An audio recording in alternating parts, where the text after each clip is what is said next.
자, 이번은 용모가 너무 쉬웠기 때문에 근데 이거는 계속 쉬울지 안 쉬울지는 아까도 선생님이 잠깐 얘기한 것처럼 교육 정책의 전체적인 틀을 봐야 돼. 그래서 양극단의 민주당 쪽에 선생님이 얘기하는 이범이라는 선생님 후배가 주장하는 거하고 그다음에 민주당에 이제 뭐 이렇게 교육청 뭐 교육부 장관 출신 뭐 그런 애들이 있거든. 걔네들이 주장하는 게 좀 달라. 그래서 어느 한쪽으로 갈지 아직은 난 예측할 수가 없다고 봐. 그게 이제 시험 난이도에도 영향을 끼칠 거야. 왜냐면 수능을 어떻게 좌표를 잡느냐가 문제가 되니까. 자, 일단 자 출제의 관점에서 보면 첫 번째 단복수 묻는 문제. 아구주 싸구려지. 그치? 이거 주어인 거 모르는 애가 누가 있겠어. 그 다음에 자 나름 얘가 이제 의미 있는 문제인데 메이킹. 사실 뭘 물어본 거냐면 형용사 부사 묻는 문제인데 동사를 갖고 물어본 게 아니라 준동사를 갖고 물어본 거야. 그거는 나름 의미 있다는 거야. 황영경 선생님이 설명할 게 없다고? 그러면 안 되는데. 자, 이 구조야. 준동사의 목적어 목적보가 다 있는 거야. 난 크게 문제가 안 된다고 봐. 그리고 사실 여기에 이제 감추어진 문제 때문에 선생님 깜짝 놀란 거야. 뭐냐면 이 시 가목적어가 나온 건 진짜 드물어. 그러니까 뭐냐면 3학년 수능하고 평가원에서 가목적어를 냈고 자 문제는 메이크가 동사고 당연히 가주어는 아니란 말이야. 가목적어고 이제 목적보호야. 당연히 홀이 나왔으니까 이 뒤에 누가 나와야 돼? 투부정사가 나와야 돼. 가목적어 진목적어 관계야. 근데 문제는 선생님이 소름 돋는 게 얘야. 펄시브가 무슨 동사야? 선생님이 고등학교 이상 영어에 3대 지각동사가 있다라고 얘기해. 수능 역사에서 노리스, 눈치채다.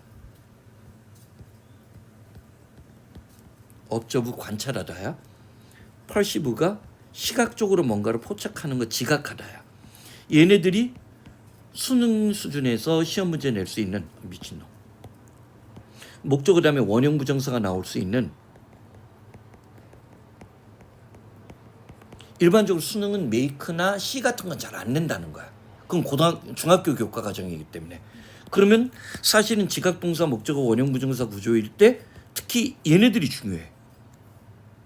근데 잘 봐. 선생님 때로 출제자의 영혼이라고 얘기를 해. 진짜 출제 의도는 여기 누가 나왔나 봐. 투부정사가 나왔어. 얘를 답으로 고르는 거는 웬만큼 애들이 다 했을 수 있어. 왜? 가목적어, 진목적어가 있어야 되니까. 그 다음 일단 다른 거 먼저 보자고. 4번. 자, 세링이 보이는데 얘도 준동사 되게 사랑하지. 선생님이 작년 육모 때 준동사 의미상의 주어 목적어 얘기했는데 얘가 얘를 꾸며주는 거야. 응? 사실 형용사 부사 묻는 문제를 이렇게 2개나 몇 줄 쳤어. 이거는 흔하지는 않아. 그러니까 좀 이번에 그 출제하러 들어가신 교수님들은 좀 미안한 말이지만 돈을 받으시면 안 돼. 문제가 좀 싸구려라는 거야. 같은 출제 포인트를 2개 내는 거는 이건 용납할 수 없는 범죄야. 응? 자, 내가 이런 말하지 누가 그런 말하겠어. 자, 나는 자유로우니까. 이르지 리무브도 능동수동 묻는 문제고 앞에 있는 게 사물이니까 제거되어지는 거 크게 문제 안 돼. 근데 진짜 교수들이 이 지문을 골랐을 땐 얘를 대고 싶어 했을 수 있다는 거야.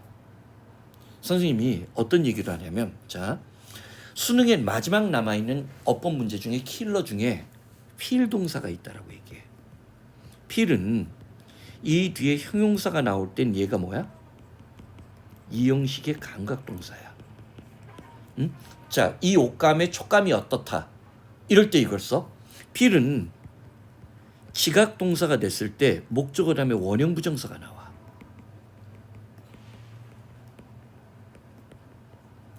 얘가 지각동사야. 근데 뭐를 내가 두려워하고 있었냐면 필 다음에 목적어 다음에 사실은 누구도 쓸 수 있어? 투부정사를 쓸 수도 있어. 그럼 이때는 건물이 흔들리는 걸 느끼는 게 아니라 이때부터는 인지동사가 돼야 돼. 사실은 우리는 실전 독해에서 필 다음에 대절이 나왔을 때 느끼다라고 해서 거의 안 해. 뭐뭐라고 여기다야. 근데 선생님도 이 시험 문제 때문에 이번에 처음 한 거야. 선생님이 찾아낸 거는 얘밖에 없었거든. 지각동사랑 동시에 인지동사가 되는 거. 그러면 목적을 하면 원형부정사도 올 수 있고 투부정사도 올 수 있어. 근데 사실 시험 문제 내는 건 쉽지 않다라고 했어. 왜? 건물이 흔들린다고 진짜 느낀 건지 지각인지, 응? 아니면 이게 건물이 흔들렸다고 여긴 건지 우리가 어떻게 구별하냐는 거야. 근데 낼 수 있는 최고 난이도 문제예요. 얘가. 수능어법 30몇 년의 역사를 통틀어서 이거를 내면 의미의 적절성을 따지는 문제, 최고 난이도 문제가 만들어져. 근데 선생님도 이번에 처음 한 거야. 저 구조를 보면서 펄시브가 시각적으로 뭔가를 포착했을 때 이때는 지각동사야. 선생님 심지어 사전까지 확인해봤어. 펄시브가 목적어 다음에 투부정사가 있는 예문들이 있어. 그럼 이때는 인지동사야. 뭐뭐라고 여기다야. 이것도. 이거 우리나라 책에서 설명하는 책이 한 권도 없어. 사전에만 나와 있는 설명이야. 그러면 출제위원들이 이걸 못 봤을 리가 없어. 대학 교수들이. 이거를 낼까 말까 얘가 어쩌면 진짜 출제자의 의도했는지도 몰라. 근데 아까 얘기했지. 평가원장이 잘리기 싫은 거야. 대통령 취임식 날 국어 어려웠어요. 수학 폭망했어요. 그러면 걔는 그 다음날 잘려. 그래서 난이도 조절이 좀 됐지 않나 하는 생각을 해. 응? 자, 봐봐. 그래서 자 빠르게 한번 자 사실은 그냥 빠르게 한번 확인해 보자고. 디그리가 정도야. 가까움이 어떤 정도의 변화는 아주 중요하다고 했어. 감정이 어떤 정서의 강도를 관리하는 데 있어서 자 사실은 굉장히 평범한 소재야. 그렇지? 그리고 어떤 기법, 어떤 것들이니까 왜 이런 거를 그래도 해석해 보라고 하냐면 교수들 눈에 뭐가 눈에 들어왔냐야. 왜 이 지문이 마음에 들었냐야. 선생님은 아까도 얘기했지만 이게 눈에 들어온 거야. 근데 이걸 안 냈을 뿐이야. 학교 선생님들이 얘기했겠지. 선생님, 저 이런 거 설명한 적이 없어요. 대한민국 책에 나와 있는 책이 없는데. 응? 자, 그리고 소재는 뭘 골랐는지도 보는 거야. 응? 자, 그러면 예를 들어서 자 무조건 다 쉬웠다라고 보지는 않아. 인듀스는 중요 단어란 말이야. 왜 인듀스가 중요하냐면 자 보통은 인듀스를 두 가지 축으로 내. 단어 쓰임도 보는 거야. 응? 자, 왜냐면 시험 문제를 고를 때 지문을 고르는 거야. 아, 그러면 여기에 적절한 단어들이 있는지. 그리고 꼼꼼히 살펴보잖아. 그러면 우리 애들은 하늘고 10기회야. 걔가 10기회가 한 말. 선생님 정말 수능은 이상해요. 제가 아는 단어는 밑에다 별표 표시하는데 제가 정작 모르는 단어는 응? 이번에도 똑같은 그 짓을 했어. 응? 자, 선생님도 모르는 단어인데 그거는 별표 표시를 아예 뜻도 안 알려주더라고. 자, 질문. 누가 귀납이고 누가 연역일까? 귀납이라는 것은 관찰이나 경험을 끌고 들어오는 거야. 끌고 들어오지. introduce랑 비슷하지. induce가 얘가 동사로 귀납하다야. 자, 반면에 얘가 연역하다야. 얘가 왜 중요하냐? devise, 고안하다, 생각하다. 일단 가설부터 먼저 만드는 거야. 디자인, 실험을 설계하고 고안하고 의도할 때도 가설부터 먼저 만들어야 돼. 이 D가 이 계열들이야. 근데 이때 귀납은 요즘엔 잘 안 나와. 하지만 나오면 킬러라는 거야. 두 번째는 뭐냐면 얘가 안으로 끌고 들어오는 느낌이 있다고 했지. 그래서 설득하다, 권유하다, 유발하다라는 느낌이 있어. 응? 여긴 지금 유발하다는 느낌이야. 선생님은 단어의 측면에서 자 6월 모의고사 인듀스를 낸 거는 적절하다고 보는 거야. 그럼 선생님한테는 이 단어가 중요한 단어야. 교수들 눈에도 들어온 거니까. 봐봐. 예를 들어서 TV가 불러내는, TV가 유발하는 어떤 감정들을 생각해 보자라고 했어. 가까운 것과 친밀한 것들은 중요해. 뭐 하는 데 있어서 허구적인 어떤 환경, 가상의 환경을 좀 더 실제적으로 만드는 데 있어서. TV에서 만약에 그러면 자 봐봐. 따라서 대부분의 TV 쇼는 이 표현도 눈여겨봐. 시간적으로 현재로 설정이 되거나 너무나 지나친 과거나 사극을 볼 때는 사람들이 뭐를 가깝거나 친밀한 걸 못 느끼는 거야. 그래서 자 TV 드라마들이 절대 안 만드는 드라마 중에 뭐냐? 신석기, 청동기 그런 거 잘 안 만들어. 신석기, 구석기 만들어서 무슨 공감이 있겠냐는 거야. 그치? 현재 시제로 설정을 하거나 더 프레젠트가 현재 시제에 현재로 나오는 건 흔한 경우가 아니야. 그리고 시간이 뭐를 식창조의 기억이 있는 거. 예를 들어서 우리나라 같은 경우 뭐 한국전쟁, 미국 같은 경우는 뭐 2차 세계대전 뭐 그런 것들 시청자의 기억 속에 있는 어떤 시간 설정들로 만들어지는 거야. 수단 방법 얘기를 한 거지. 그리고 자 항상 얘는 언제든지 조심해. be supposed. 우리가 수능 들어가기 전에 반드시 외워야 되는 필수 수거야. 우리는 육모나 구모나 11월 수능에서 이런 걸 확인하는 거야. 아 이런 것들이 필수 표현이구나. 응? 그래서 이런 건 나중에 선생님이 강조한 이런 표현들은 못 외워졌을 때는 이런 작은 수첩에 정리해놔야 돼. 그거를 이제는 여름 그러니까 기말고사 끝나면 이제 여름이잖아. 그때 그런 걸 조금씩 해야 돼. 오케이? 자 그러면 봐봐. 대부분의 등장인물들은 자 비서포트가 왜 어렵냐면 저거를 이제 선생님은 조동사 대용이라고 얘기를 하는데 자 대한민국 수능 영어에 얘는 중요 출제 포인트야. 우리가 생각을 해봐. 자 수능에 이런 게 출제 포인트겠어? 가까운 미래 아니야. be about 이것도 가까운 미래. 이건 엄밀히 얘기하면 중학교 영역이야. 영어의 시험 범위가 아니야. be supposed는 suppose가 가정 전제하다지. 근데 얘가 뜻이 뭔가 봐. 예정, 의무, 가능,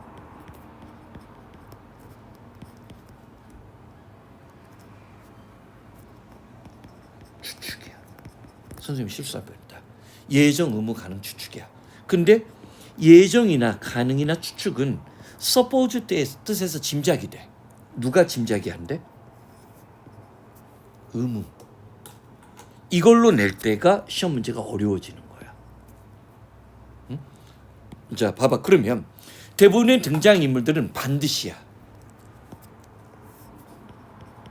의무야. 반드시 어떤 타입이어야 돼? 응? 자, we are familiar. 우리가 친숙한 유형의 사람이 돼야 된다는 얘기야. 자주 나오질 않아. 의무로 나오는 거. 봐봐. 그리고 그렇게 가까운 것과 친밀한 것들이 뭐를? 그것을 쉽게끔 만드는데 우리가 그 상상의 허구적인 TV에서 얘기해진 스토리가 지각이야, 인지야?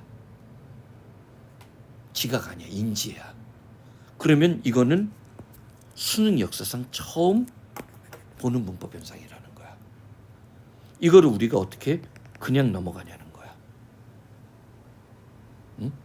교수들 눈에는 이게 들어왔을 거라는 거야. 봐봐. 그러면 자 그것은 가상의 이야기를 실제적인 것으로 펄십은 특히 시각이거든. 포착이 아니지. 여기게끔 만들어주는 걸 쉽게끔 만든다는 거지. 오케이? 자 그다음 자 그러면서 또 다른 상황에서 이 여덟이 첨가지. 응? 예를 들어서 뭐야? TV에서 폭력적인 장면이 보여지는 또 다른 상황. 그럼 얘가 첨가야. 응? 자, 요거 번역돼? 이런 걸로 지금 자꾸만 체크를 해야 돼. 베어리어블은 요즘에 거의 EBS 교재에서 변수란 뜻으로만 나와. 그러니까 가까운 거, 자 TV에서 폭력적인 장면이 보여지는 또 다른 상황이라면 아까는 가상의 상황이었지. 그렇지? 자 가깝다는 가까운 어떤 변수가 is used 사용되어지는데 뭐를? 감정의 어떤 강렬함을 줄이는 데 사용되어진다고 했어. 응? 그러면서 TV 엔터테인먼트, TV 오락거리는 플레이스가 배치하다지 사회적인 문제, 예를 들어서 자 폭력적인 어떤 장면이 모상되는 그런 장면을 another time place, 아까랑 정반대야. 또 다른 어떤 시간이나 우리가 친숙한, 우리가 직접 접할 수 있는, 예를 들어서 내가 자 서울에서 폭력적인 사건이 일어나는 그런 영화를 다뤄. 그럼 사람들의 공포감이 더 커지는 거야. 근데 이거를 무인도로 바꿔. 무슨 말인지 알겠지? 거리두기지. 오히려 얘는 거리두기야. 그럼 얘는 클로스니스는 약화되는 거야. 그치? 봐봐. 또 다른 어떤 시간이나 장소로 결부시키는 사회적인 문제로 배치하는 경향이 있어. 그러므로 연속동작 뭐가 나와? 우리로 하여금 지각동사, 목적어, 원형부정사는 굉장히 좋아했나 봐. 무슨 말인지 알겠지? 자, 그런 허구화된 어떤 등장인물들이 해결책을, 우리에 관한 해결책인데 어떤 환경에서 우리의 환경과는 안정적으로 거리가 멀리 떨어져 있는지. 자, 재밌는 거는 왜 그랬냐야. 선생님은 자 여기 봐. 그때 그런 얘기했어. 준동사는 무조건 현재분사, 과거분사만 내는 게 아니라 첫 번째 뭐? 제일 중요한 출제 포인트는 의미상의 주어나 목적어를 묻는 문제. 이 맥락에서 은는 이가나 을르에게 현재 분사는 능동 진행원인, 과거 분사는 완료 결과 수동. 그래서 뭐가? 능동 수동 구별이 되고 그 능동 수동 구별에서 현재 분사랑 최종적으로는 과거 분사가 나오는 문제가 만들어지는 거야. 그러면 사실 이 두 개가 진짜 중요한 내적 출제 원리야. 겉보기에 현재 분사, 과거 분사가 나와도. 세 번째가 얘는 거의 시험 문제를 안 낸다라고 했지. 단순과 완료야. 선생님도 그 이유는 몰라. 자, 네 번째가 뭐야? not, never, 부사의 수식을 받아. 이 얘기가 중요한 것은 뭐냐면 노는 안 쓴다는 거야. 부정사, 동명사, 분사 부정해 줄 때. 그 다음에 누구도 안 돼. 형용사도 안 돼. 그러면 자 이거를 재미있게 봐봐. 그러면 작년 6월 달에도 그랬다. 작년 6월 달에도 준동사의 의미상의 주어나 목적을 묻는 문제. 자 여기 준동사의 목적어랑 목적보호를 확인했어. 여기는 얘가 얘를 꾸며주는 거야. 그렇지?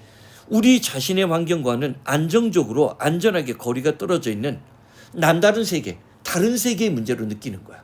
우리가 전쟁 영화를 볼 때도 유럽에서 일어난 전쟁은 유럽 전쟁이니까 뭐 그렇게 느끼는 거지.